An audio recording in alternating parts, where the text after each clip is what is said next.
Right, brothers and sisters. So we are privileged to set aside a holiday to consider prophecies. Right. So we are dealing, before we start, with a very complex subject, and we are trying to simplify that, and especially for newer people to maybe just get a good framework on this very important topic. So 3 sessions today. This session, the importance of prophecy, very underestimated. And session 2, we will talk about issues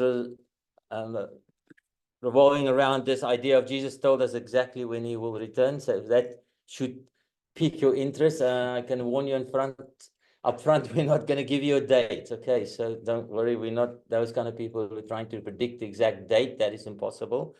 But we'll explain what we mean by that. And then the third session, we're going to talk about, could we have Armageddon slightly wrong? Question mark. Up front, please note that there are different interpretations to prophecy in our community. We would like to think that we will respect each other, and as long as we base our interpretations from scripture, we might disagree, but we should always keep in mind that we're all learning as we go along. And we have the intention to be ready when Jesus returns, and people well prepared to go through whatever situations might arise before that. Right, so in session 1 now, we are going to look at the importance of prophecy and show why sometimes it's underrated.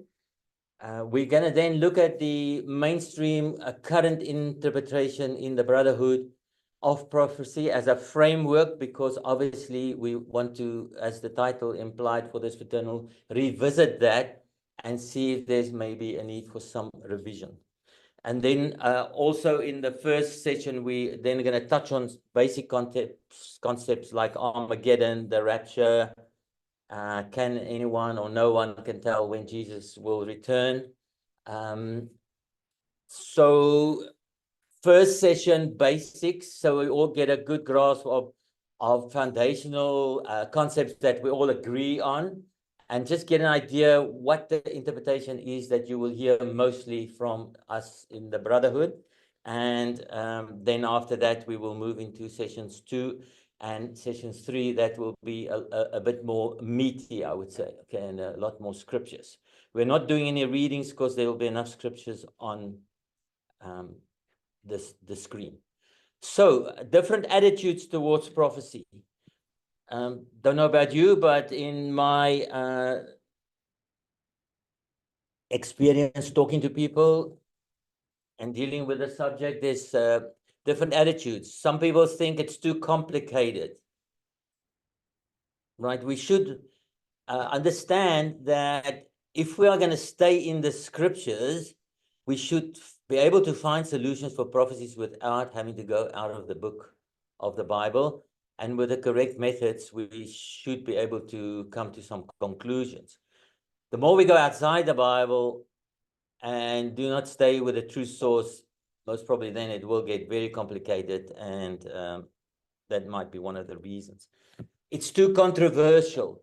This topic will always be controversial, and it's up to us to get the right mindset to know that people will disagree. And even if they do, and we do not have the same interpretations, even in the Brotherhood, it's not a case to try and prove a point. We should put our egos aside, and as humble Bible students, go to the Word and keep on looking there and interpret from the Bible. And we can do our best not to make it controversial. I would suggest that if we discuss prophecy and someone wants to make it very controversial, then it's not the right climate, then it's not really worth it. So keep an open mind, and let's try and avoid controversy. Some people will say prophecy is not that important. It's more important to live a life as a good disciple of Christ. Well, that is making an assumption, I say, or maybe a perspective that you can't have both, okay? And I would suggest that from the scriptures, we do understand that to live a good life as a true disciple of Jesus, you will have to understand prophecy and have to be confronted with it if you wish, and you will have to listen to it sometimes. But these two things are not mutually exclusive. I would suggest that they are inclusive. For us to be ready when Jesus will return, we will have to have some grasp of prophecy. Some people say it's not discernible. We can't really tell. We'll have to wait and see how it all pans out. My perceptions or perspective on this point is that you study prophecy and then see, as things do pan out, how they come to pass in real time, and that will give you a lot of faith. It's not a case of I can't really see, and maybe in the future we'll see, so why are you guys talking about this? Some people use this argument to try and make it less important and avoid the issue, right?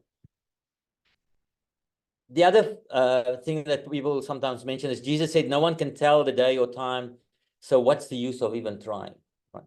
So I want to show you after this first session that Jesus said a lot that should get us really excited and look at prophecy and a lot of things we can tell, and that we should be looking out for. So notice we are not studying prophecy to predict the exact time or date. I can't, unfortunately, not tell you it will be on the 30th of November in 2026, okay? And whenever we find people that want to do the exact date now and this time that we are living in, that should clearly be a sign that those people have some problem with the way they want to interpret prophecy. Studying prophecy to be prepared, that's what we are doing, especially if we might have to go through difficult times in the future as they have been prophesied. Okay, so everything about prophecy has got to do with us being ready and prepared from now until the time if Christ comes back in our time. And even if he doesn't, and we live in a state of preparedness, we won't be caught off guard. So I want to look now really at what Jesus said. Did he really mean no one knows the date and time when God has decided he will send Jesus back? All right, so let's look at that then. Maybe we'll just first put these few points down. Why is prophecy important? Because it's a very big part of God's message to us. We'll see later all the prophets of the Old Testament and the book of Revelation is given, it's prophecy, and God doesn't waste. He's not a God of redundancy. He won't preserve his word and give it to us, and especially all that relating to prophecy if it's not important. It's to strengthen our faith as we see God's plan unfolding. Prophecy is being fulfilled in real time. Here's an interesting verse in Corinthians when there was the gifts given. Paul says to the believers in Corinthians, tongues are for a sign to them that believe, but to them that, not to them that believe, but to them that believe not. But prophesying serves not for them that believe not, but for them which believe. Okay, so we should get the sense that we are already believers, therefore prophecy are there as they come to fulfillment, and those that have been fulfilled. And in the future, as we'll see things moving closer to Jesus' return, it's for us as believers to remain strong. It's not there to prove to other people that we've had the prophecies right from 100 years ago, therefore we are the right church, and and make a big sort of perhaps ego thing about it. It's for us to strengthen us. And this is why I'm passionate, and what I believe comes through all of this as we look at prophecy. It's to help those people who will be living in troubled times that is prophesied in the future to endure when those times arrive, if they are then living in those times. Okay, so that begs the question: if we get some things wrong and some testing times arrive and we thought we weren't going to be part of them, and we look at the world and we sort of doubt and say, but this is not the way the whole thing is supposed to go, we can start doubting, or we can get caught unawares. So this is a very big point. I'd like you to try and figure this out. God prophesied and said to the prophets, tell Israel, you guys are going to mess it up and you're going to land in captivity without a shadow of a doubt, right? And then in those prophecies, further prophecies about what would then later happen for God to fulfill his plan still. But if you were a person in captivity and you were a true believer, you would get great strength from that, because you would have the understanding that, oh, God said this was going to happen. But the people who didn't understand and didn't believe the prophecy, they are moaning and groaning during those times. And why is this happening? And we don't believe in God. Why would he do this? And so on. And it's the same for us. The prophecies are not given to one day say to people, we told you so. In those difficult times when they come, those people, it will be useless. They are unaware, the Bible says, right? And we are the ones that want to, in those times, be aware what's going on. And it gives us the courage to live through those times, if we do believe there will be difficult times ahead. Right, so let's look at this now. Jesus said in Matthew 24, verse 6, of the day and hour knoweth no man, no, not the angel of heaven, but my Father only.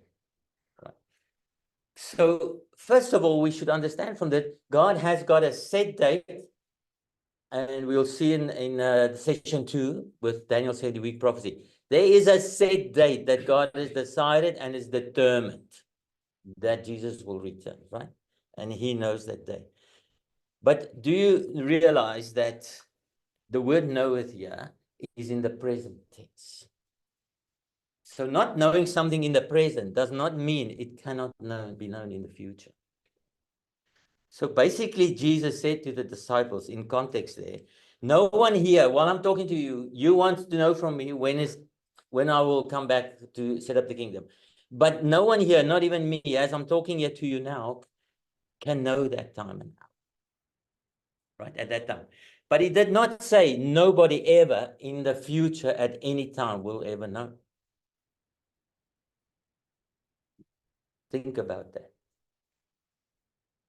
Not knowing something now does not mean it's not to be known maybe sometime in the future.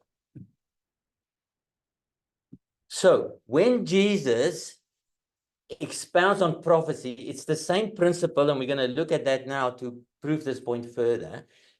Jesus expounds from the law of Moses and all the prophets in Luke 24, verse 27, when he talks to those travelers on the road to Emmaus, right? So when he wanted to explain to them what happened and who was crucified, it was him, and what the purpose of all that was, he goes to all the prophets and the law of Moses, the first 5 books. And you will see that Jesus does exactly the same with prophecy. He does not teach us anything new. He gets it all from the Old Testament, but he explains it obviously so much better, because he's the Son of God and the express image of his Father, and he had all that wisdom. He was filled with the Holy Spirit and the wisdom of God. Right. So what does Jesus do? Notice, as he sat on the Mount of Olives, the disciples came to him privately, saying, tell us, what shall these things be, and what shall be the sign of your coming and the end of the world? To the Jews, that meant that time when God will finish up all his dealings, like he prophesied, with the Jews, and the kingdom of God will be there. So what are they saying? They're saying to Jesus, give us a timeline. Do you agree you would like a timeline? Would you like a timeline? I'll give you a timeline today. I'm going to give you a timeline, right? Notice it's just a repeat of what happened in Daniel. When Daniel saw the visions on Daniel 2 about the image, and we're not dealing with that today, mostly not. But he said, I heard, but I understood not. Then said, oh, my Lord, what shall be the end of these things? And Daniel was told, go your way, for the words are closed up and sealed till the time of the end. Not closed up and sealed, and no one will ever know. There's an implication there that at the time at the end, they will be unsealed. But they also wanted a timeline. Then Jesus said, and this is why we'll see in the second session, Jesus said exactly when he's coming back. Immediately after the tribulation of those days, the sun shall be darkened, the moon shall give a light, the stars shall fall from heaven, powers of heaven shall be shaken. There shall appear the sign of the Son of Man in heaven, and then shall the tribes of the earth mourn, and they shall see the Son of Man coming in the clouds of heaven with great power and great glory. And he shall send his angels with great sound of trumpet, and they shall gather together his elect from the four winds, from one end of heaven to the other. Verses in Matthew especially is not necessarily in chronological order, but in verse 31, when the people will be gathered, is not after Jesus comes, because when Jesus comes, he comes comes to save, resurrect the people. He's the truthful and faithful people, right? Us, we want to be part of that. But when is all this happening? He told us immediately after the tribulation of those days. So we've got to figure out what that is. So here's the kicker then, for the second session, which I'll reveal to you now, is that there's an event that takes place that tells us straight after that event, Jesus is coming. But the event, we still don't know when that event starts. And if we could know, then we could sort of figure out the date, but we don't. We'll get to that a bit later. Daniel 12 verse 1, Jesus is quoting from Daniel. He's taking the teachings of Daniel and telling them the same thing. At that time shall Michael stand up, the great prince which stands for the children of your people, and there shall be a time of tribulation, trouble, as never was since there was a nation, even to that same time. And at that time, thy people shall be delivered, right? So this is an event that parallels, none other event parallels this. Everyone that shall be found written in the book. Many of them that sleep in the dust of the earth shall awake, some to everlasting life. We're talking about the resurrection then, and to shame and everlasting contempt. But you, O Daniel, shut up the words and seal the book even to the time of the end. And then in context, in that same verse, many shall run to and fro, knowledge shall increase. So there's this sense of God saying to Daniel, you can't know that time of the end now, but knowledge will increase until the time of the end, right? The unsealing was to happen over a period of time. It was still sealed at Jesus' time on earth, right?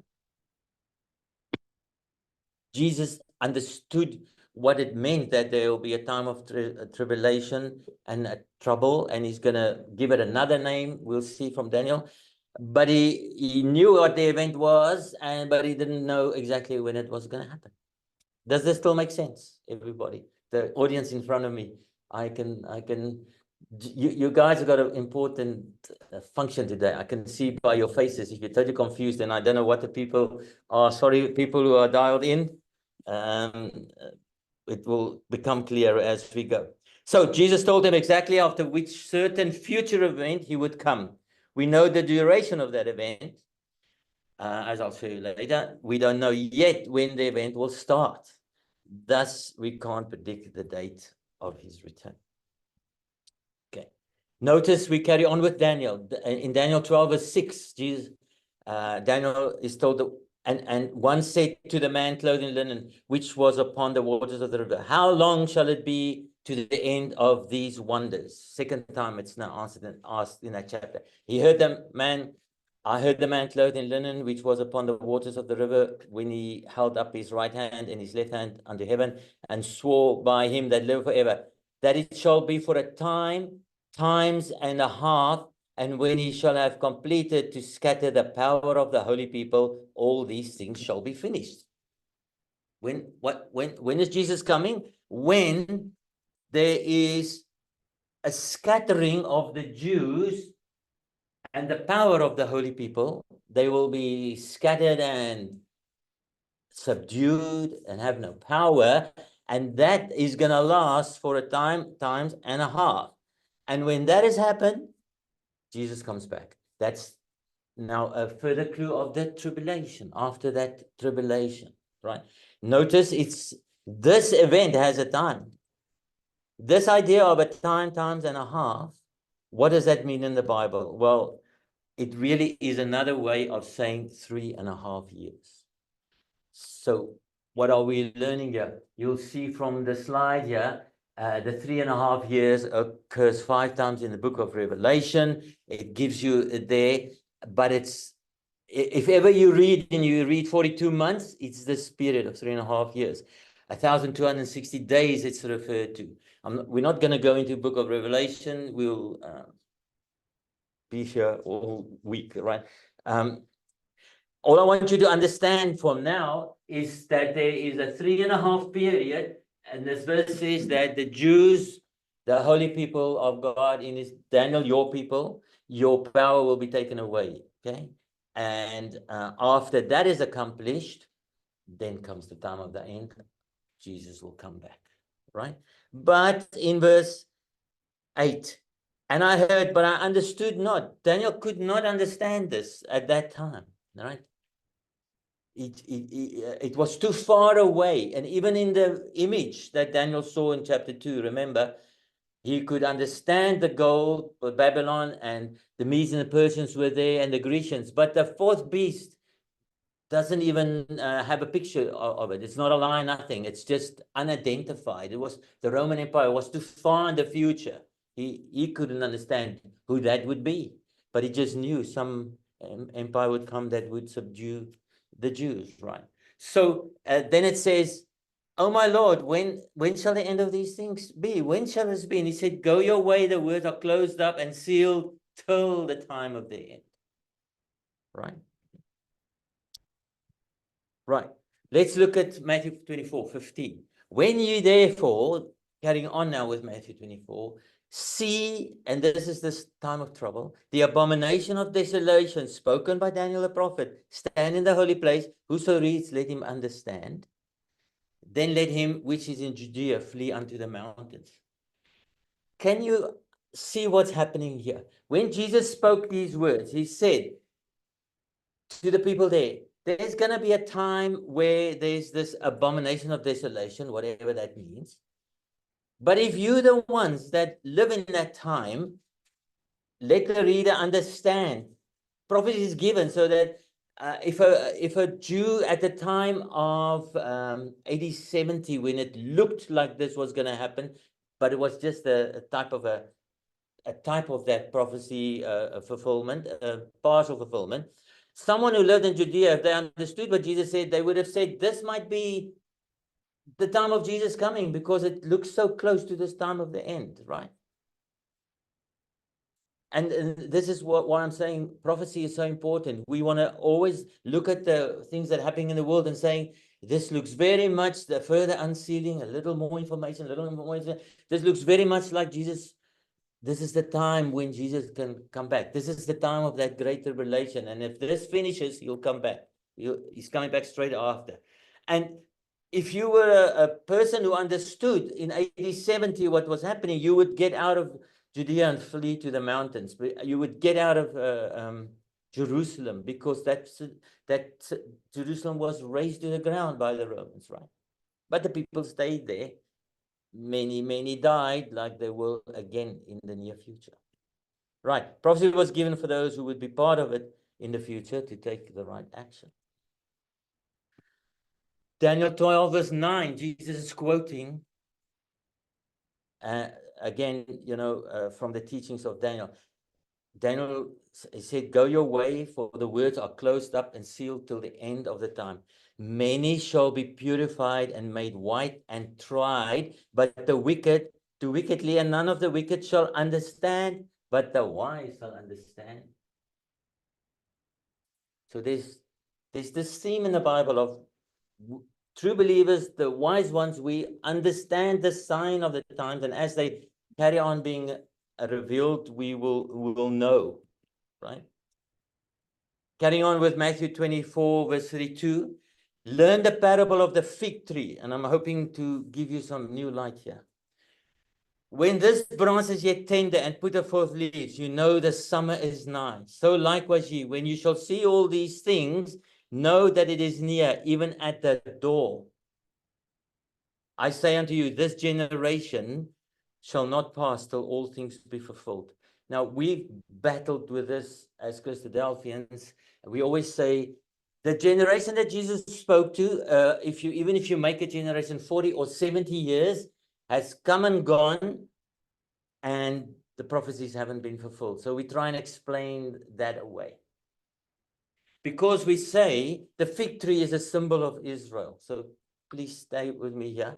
The fig tree is a symbol of Israel. But in this case, that's not what Jesus means. He's simply making a statement of a principle that when you see a fig tree, right, when the branches are tender and it starts with the leaves, we know, okay, now next thing that must happen is it's summer, because that's just nature, the way we can always see it. And in the same way, he's saying we should be able to, at some stage, see events that show us it is near, right? Even right at the door. When something's out in your yard, you know, okay, it's coming, it's coming. When it knocks on your door, what do you know? You know the next thing is it's going to open, someone's coming in. So I would suggest that Jesus is saying, I say to you, this generation, the one who understands that the events that are happening at that time is now the fig tree that is ready, so the next events must happen. The generation that sees the fig tree starting to blossom, the one that recognizes the abomination of desolation has happened, will not pass away before the end, because they are there right at the end. Now that verse makes sense to me. I don't have to explain, oh, it's that generation when Jesus was there and 40 or 70 years, and then we count those years from, you know, and try and make predictions from that. In 1948, when the Jews got their own state again and came back to the land, is not the idea of the generation when Israel became a nation, and it's the fulfillment of this. Because if that was, then it would be at the door, and soon after that, we would have had the return of Jesus, and it never happened. So, you know, we've, since 1948, there's been 76 years already, and Jesus has not returned. I hope I'm making sense. Revelation 3, verse 3 gives us the same idea. Remember, therefore, what you have received and heard, and hold fast and repent. If therefore you shall not watch, I will come on thee as a thief, and you shall not know what hour I will come upon thee. So what I'm trying to explain with all of this is the fact that prophecy, especially those about the future troubled times, is given for those who will have to live through it so that they can endure. This theme of coming as a thief in the night, and the one about the wise people understanding and the ungodly not understanding, indicates this, right? If you think about Noah, for example, and the flood, when did you think, was there ever a time that Noah said, I don't know when the flood is starting, but was there a time when he knew it was at the door? Don't you think when Noah saw the animals coming to the ark 2 by 2, God driving them there, he got the idea, and then God said, close the door. When the ark door was closed, what was the very next thing no one knew what was going to happen? Now it's going to start raining, right? And we want to be those people who can realize, oh, some animals are coming in here. This idea of God saying the earth is going to be destroyed by flood looks like this is just about to happen. Oh, the door of the ark is shut. Next thing I'm dead sure it's going to happen. We're going to hear some thunder and the rain's going to stop. All right, that type of idea.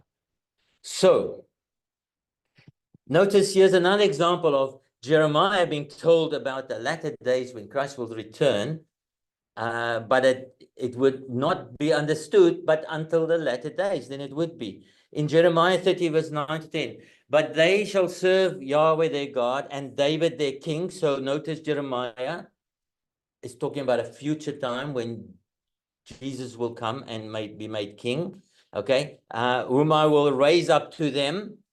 Therefore fear not, O my servant Jacob, saith Yahweh, neither be dismayed, O Israel. I will save you from afar, and your seed from the land of their captivity. And Jacob shall return and shall be in rest and be quiet, and none shall make him afraid. This is not 1948. 948 is a type of that, but notice here this prophecy is talking about future when it's talking about Jesus. Sometimes refers to him as my servant David.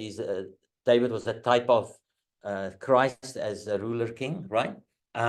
But you can see from these verses that there's going to be a time when Israel will have to be saved again from other nations. I'll show you something about that regathering. It's in the future, right? And when they come back, they shall be in rest. That's not the case with Israel now. There is no way you can come and say that Israel today is in safety and quiet and no one's making them afraid.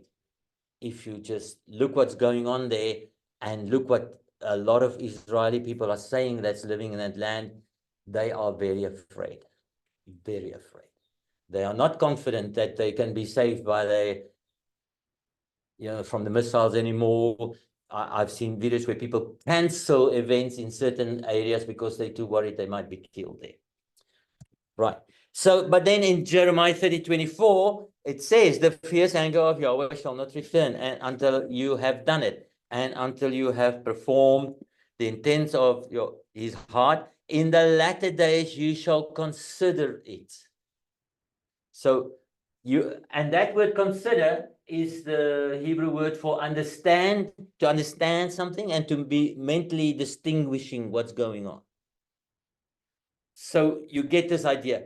Jeremiah is told, this is what's going to happen in the future, but you will only understand in those days exactly how it's going to happen, and it all pans out.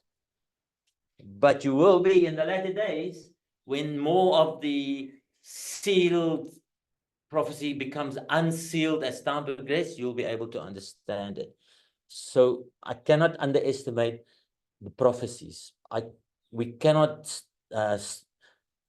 what we call it stress enough how important prophecy is. Right. So now let's just go to now. I hope I've shown you that let's not make the mistake that it's unsealed. We cannot know, and we don't know the time and the date. There's a lot of things to be known, and once we understand things, as we get closer to Christ's return, we will be actually much more capable of saying how close it is, or how long we have to hang in difficult times. Should we be the ones living in those times? Prophesy. Right. So let's look at some timelines. You did say didn't you say you wanted a timeline? No. And then look at the mainstream interpretation and basic concepts. And then in the session 2, we're going to revisit the mainstream interpretation and see if we mustn't do some revisions. Right. Here is a timeline. I'm keeping this very simple.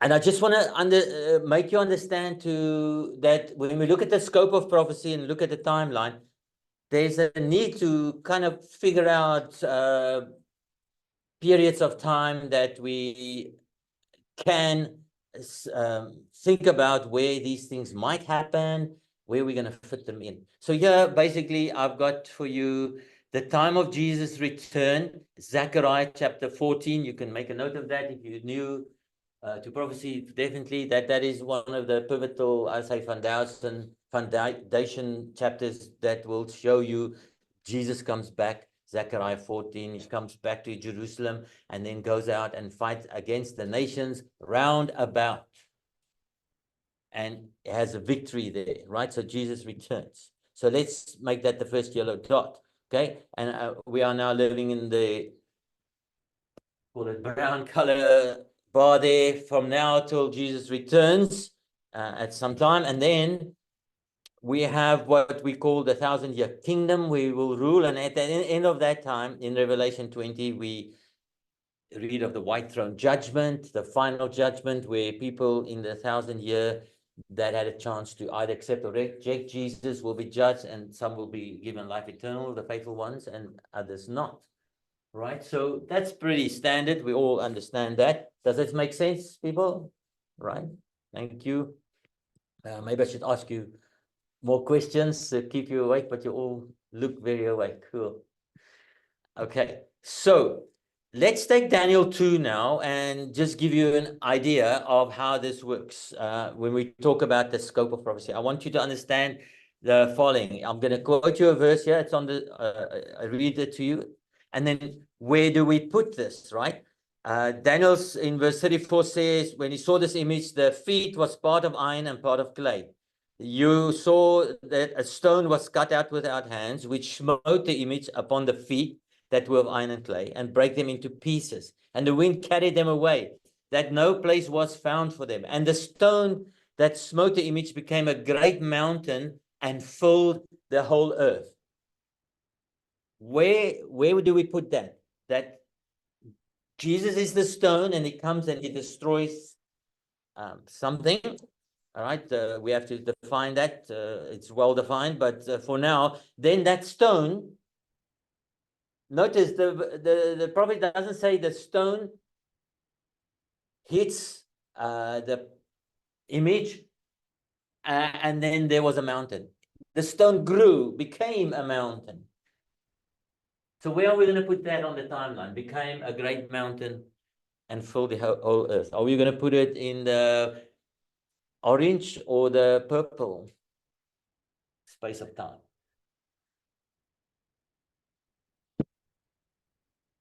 In between, I think. Hey? That must be in between. Okay, so notice in Daniel 2, Jesus comes back, the arrows when the stone hits the feet, right? Yeah. Okay. But then it's after that, right? Then he sets up the kingdom, and then we know there will be a subduing of nations, but it's going to take 1,000 years. So it's not like the whole earth is the kingdom of Jesus. His kingdom starts, but it grows into a mountain. So what I want to emphasize here is that how much detail do we have about Jesus' kingdom growing? You know, and sometimes we get to events and we try and put them in, and we all want to squeeze them into that first bit of the timeline, forgetting that no, the prophecies could be about the kingdom time, and we can fit events in there. Let's not just forget that, right? So there's the whole scope there of where all these events must happen. Right. So then in verse 41 of Daniel 2, we've now gone from verse 35, we're just skipping over to 41. Where you saw the feet and 10 toes, 10 toes, right? Part of potter's clay, part of iron, they shall be divided. Verse 42, and as the toes of the kingdom, notice one kingdom, but you'll see in the verses below, it really means an empire of 10 kingdoms, which give all the power to this one empire, right? So when you saw the toes of the kingdom, feet were part of iron, part of clay, so the kingdom shall be partly strong and partly broken. Verse 44, and in the days of these kings, the 10 toes, shall the God of the heavens set up a kingdom which shall never be destroyed, and the kingdom shall not be left to other people, but it shall break in pieces and consume all these kingdoms. So what are we doing? When we read these things, we have to say, this is talking about Jesus when he returns, because God will destroy these kingdoms and set them up, the stone, right? So what can we at least say? What do we know? When Jesus returns, there will be a political power present involving 10 kings or kingdoms, and they are united. And now you should start running, your mind should start running. Where do I find 10 kings, 10 nations geographically in Revelation and so on? And you start putting these things together. But a timeline is very handy because we start building up more and more information and putting them in here and putting them there. And eventually, we'll get something and say, it doesn't want to fit in the framework. So now we got to make sure we revise that and fit it in the right place. Okay. And then at the time of Jesus' return, these 10 kingdoms, united under one empire, they relate to this image of Daniel that was all the geographical areas of those kingdoms in the past, in history, right? And this kingdom will recreate what that image represented in Daniel's vision, and then Jesus will destroy it. So it starts giving us more of a framework to put things in the right places and interpret them correctly. What says I have 8 minutes? Okay. The mainstream interpretation, we have to get a good, solid idea of this, and I'm doing it very basically. I am trying my best not to misrepresent anything. So here it's taken from talks that were given by the Brotherhood, so that I don't misrepresent anything. So here's an order of events. Jesus returns to the earth. Now, try and take good notice of this, because we have to revisit this and see if there might be a need for some revision. Number 2, resurrection and judgment. Then Armageddon. Then a 1,000-year reign of Christ and his saints. There will be a second resurrection and judgment. God will be all in all. That looks pretty similar to the timeline we had. This Armageddon is where it gets interesting, because what we mean by this interpretation is that the summary of events for Armageddon is that Gog invades Israel, and that's in chapter Ezekiel 38. 2/3 of the Jews in the land are killed. Zechariah 13. Notice that comes before Zechariah 14 and matches up with this idea there will be a terrible time for the Jews, a time of tribulation. Then Christ and the saints will stand on Mount of Olives. There will be a major earthquake. In Zechariah 14, we read all of that, and Jesus goes and fights against the nations. Gog is defeated, and the army and the equipment is buried in Ezekiel 38. So notice all these chapters have to do with the order of events from Christ's return and slightly before. So let's put that in our timeline. Notice I've added here, under Jesus returns, that's Armageddon. We'll talk about that very quickly just now. And Zechariah 14, Joel 3, and Ezekiel 38 are 3 of a couple of more Armageddon prophecies that you will hear that is happened. Okay. Before that, before Jesus returns, there's this idea of Israel. There's a time of trouble, Jacob's trouble. That we just spoke a bit about that, because it's the time of tribulation, the desolation, abomination that is spoken of in Daniel. Then Gog, which is identified as Russia and a confederate of nations, invades Israel. During this time, we can't go through all the details, exactly when and how and precisely, but in general, a good will still suffice just to say that sometime before Jesus comes, obviously the saints must be gathered, and there is a suggestion that that would be at Mount Sinai. Okay, so I'm just giving you the basic idea of what the mainstream invitation is. So Jesus comes to Jerusalem from Bozrah. The Russia and the nations are destroyed when Jesus comes, because obviously Russia, which is Gog, has now got all these nations together, and they are surrounding Israel, and Israel needs to be saved from their time of trouble. Okay, what is the perspective when we look at this interpretation? Notice, It is that the saints, and which we believe us, we are not part of Jacob's time of Jacob's trouble when things are going so bad for the Jews. Okay. We might even be taken before that time. We look at people look at Russia and say, well, don't look until Russia is around Jerusalem or around Israel, because we could be taken before that. So the focus is on Israel and Russia. What is going on? When will things develop to such a state that Russia will come down and encircle Israel? Is this making sense? Okay, so this is time of Jacob's trouble. Here's the interesting part now. That's why we're going to do some revisiting. There's this time of Jacob's trouble, right? But it must accommodate the fact that Israel dwells safely when Russia invades, because in Ezekiel 38, it says, and we'll look at that, that at the time when Ezekiel 38 happens, Israel is dwelling safely.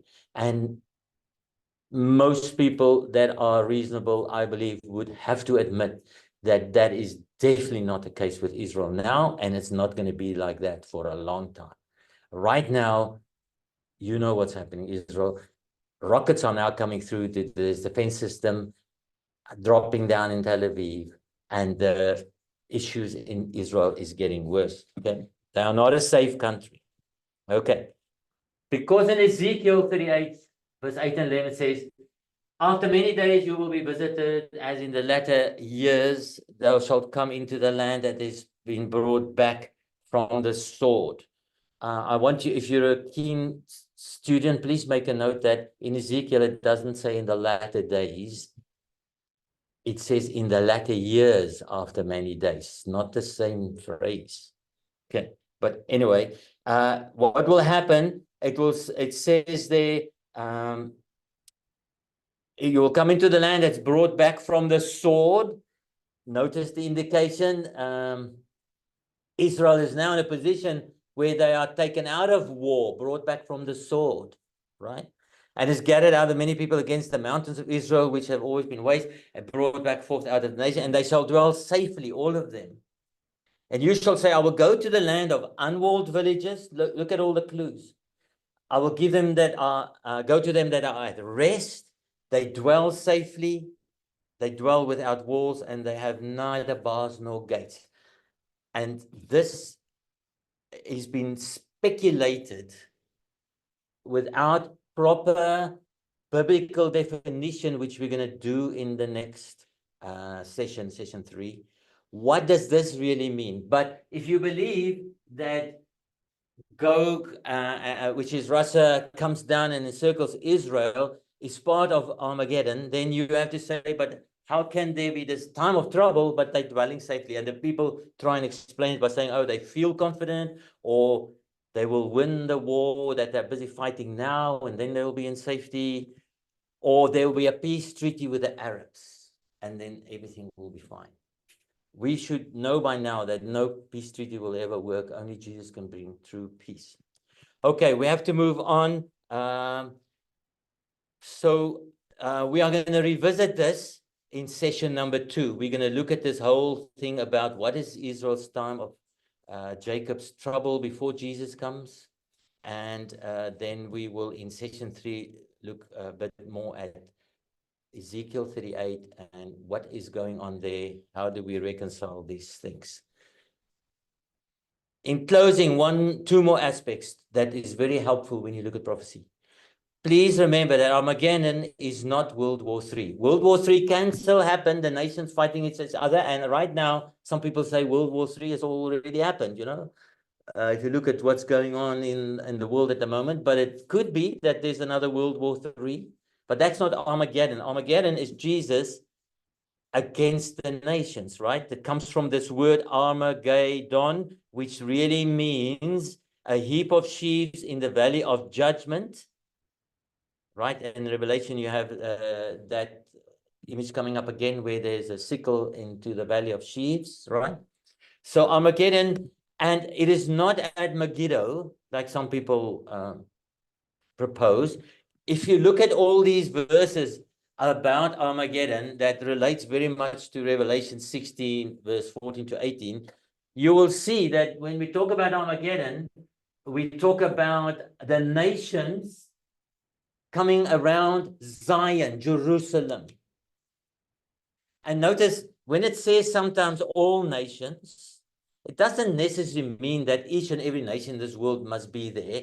It means that when the enemies come around Israel, like in today's time, for example, there could be armies there and some people from the United States in those armies, or representing other nations, but it doesn't mean each and every nation. It does mean that Israel, the Arab nations that are around Israel now, will be there, like we see, and they might get help from other nations in those armies. But it will be this whole idea of everybody hates Israel, coming around them to destroy them. And if you look at those verses there, your typical verses, Zechariah, Micah, and Joel, it's the surrounding nations, and it's the valley of decisions in Joel 3, verse 14, right? So it's known in yellow there, the valley of Jehoshaphat is also known as the Kidron Valley. It lies next to Jerusalem. There you can see it. There's a picture of the city of David in his time, and on the right is the Kidron Valley. In AD 70, when Israel was destroyed, it was pretty much the nations destroying the whole, the Roman Empire. It's destroying Israel nation as a nation, the country, and eventually landing up at the last bastion is Jerusalem, which they had to take. And that is gonna repeat itself in the future. That's just another view of the Kidron Valley from the Mount of Olives. You can see it, a valley there, and it's quite fitting that God, when all those nations come, that Jesus will go and destroy them there. Right. So notice here, very important, Armageddon is when the surrounding nations comes against Jerusalem in the Kidron Valley. It's not in the countryside or on the mountains. It's all focused there. Okay. And by the time the nations are besieging Jerusalem like this, the land of Israel, the West Bank included, will have been taken from Israel. You can read that in Zechariah 13, verse 8. It says 2/3 of the land will die. There won't be anybody there. They will be dead, right? And the land will be barren. That's why you read in so many prophecies, God will gather them again after Jesus comes. He will gather them back there and they will dwell there safely. Right. And this is kind of what happened in AD 70. It's fascinating when you go look at AD 70, how the Jerusalem fell to the Romans. All right. Prophecies that point to this battle between Christ and the saints against enemies of Israel surrounding Jerusalem is Joel 3, Psalm 83, Micah 4, Zechariah 12 to 14. Those are the prophecies, right, that really tell you about Armageddon. Okay, the rapture, last thing, then we're done. Please note that the rapture takes obviously place before Jesus returns. So we put it there. But what is the rapture? There's a very much controversy. The rapture, according to Christians, not Christadelphians, is that people are zoomed up to heaven to escape the tribulation time that's coming on the earth. But that is not true, because according to Scripture, we can show that the rapture means getting caught away to another location as part of the gathering process of true believers to be with Jesus. Okay, that's what the rapture means. Doesn't mean you're going to be here and all of a sudden you're in a cloud there in heaven. It means how, if you remember right in the beginning, we read where it said in Matthew, then Jesus will send the angels to gather all the true believers from all four corners of the earth, right? That is what the rapture is. It's a biblical concept. Examples of the Bible where people will kind of snatch away is not of people to heaven. It's Philip when he was with the eunuch, and then all of a sudden he was caught away and found in another place. get a similar idea of Jesus when it says that they wanted to throw him off the cliff. He went away through the midst of them, kind of quickly removed himself from one place to another, not to be killed. And then you have to decide as a Bible student, 1 Thessalonians 5, is that literal or not? I'm going to leave that up to you. We're not doing that today. Are we going to be literally with Jesus in the air on his way back and then with him come to Jerusalem? Or is it symbolic? I'll leave that up to you. Okay. Then lastly, the regathering of Israel. We've spoken about it. I just want you to notice that in 1948, and most Christadelphians agree with this, even Brother Thomas points this out very nicely, that the regathering of Israel in 1948 is just a partial one. And then Zechariah 14 verse 2, for example, says, I will gather all nations to Jerusalem for battle. The city shall be taken, the houses rifled, the women ravished, half of the city shall go into captivity. So we see just before Jesus comes, there's this idea of some of the Jews in this terrible time that is so bad, never before it was like that, Jesus said, and never ever will be again, that Jews will go into captivity again. That's why when Jesus comes back, we read that in Ezekiel 36 to say 27, I will take you from among the heathen, gather you out of countries, and I'll bring you into your land. Why do we know that's not 1948? Because, look, this will only happen when Jesus comes, because then I will sprinkle clean water upon you, and you shall be clean. Israel's not clean. They need to be cleansed right now, right? Verse 36, I put a new heart in you and a new spirit within you. I'll take away your stony heart and of your flesh. Give your heart, I'll give you a heart of flesh. And verse 37, I will put my spirit within you and cause you to walk in my statutes, and you shall keep my judgments and do them. This is speaking of a revived Israel, because Jesus comes and he's now their king. Can you see that? It's not Israel today. By far, never is Israel today. All right, so we are done with this session. Next session, I'll see you after the break, and we'll talk about the time of Jacob's trouble. Thanks.